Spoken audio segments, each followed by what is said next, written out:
hesitant to stand up anyway, but I would actually like to ask 2 questions, and they're coming from my heart. Okay? Okay. As someone who has been raised outside of the church, and I just don't take the Bible as evidence, is there any way that I could be converted? Is that the only way that you can reach out to someone that doesn't have any kind of cultural upbringing, that hasn't been raised with already those doubts? How can you speak to someone who's absolutely legitimately an atheist? Please answer directly. I have many friends who are former atheists. And these people who are former atheists relax their mind.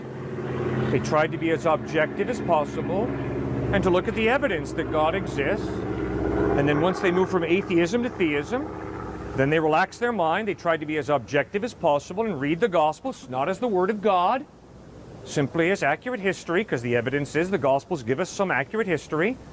And confronted by the lifestyle, teachings, death, and resurrection of Christ, they saw the evidence is Christ is reliable, and they chose to put their faith in Him. So you said that there were 2 steps there. The second step, once you've acknowledged that there could be some sort of all-knowing, all-powerful, all-good thing, the second, once you've done that, that's fine. It's that first step that I'm really concerned with. So you're saying that there's actually fact-based evidence that is best explained through an existence of God. Philosophical evidence, yes, sir. I'm not talking specifically about experiments or anything like that, but even philosophical evidence. Philosophical evidence. You think that's the best, most rational explanation? Yes. Okay, so we have thousands of years of history of debates about these kind of things, and I don't want to revisit those. But do you have an answer for someone who's already gone through those and hasn't been convinced of the factual accuracy or of Occam's razor? I mean, if I honestly think that there are just more reliable descriptions that match the facts better, theory that just has fewer things that you have to assume that explain it just as well.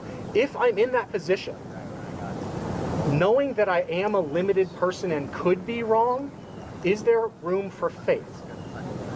That was kind of a technical question. Would you like me to try to repeat it?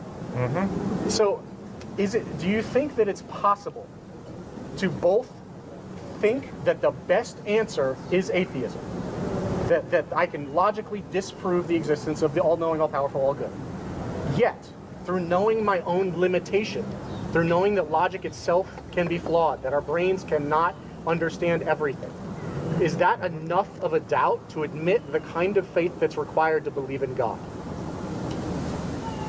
Sir, all you've got to do is look at the evidence for the reliability of Christ. Then you say, no, I'm sorry, not enough evidence, I can't believe. But when you say that, what you are clearly saying is, before I trust anything to be true, it must meet this level of evidence. So my 2 questions for you then are, in light of the fact that Jesus Christ is not supported by enough evidence, what is the object that you have chosen to trust in?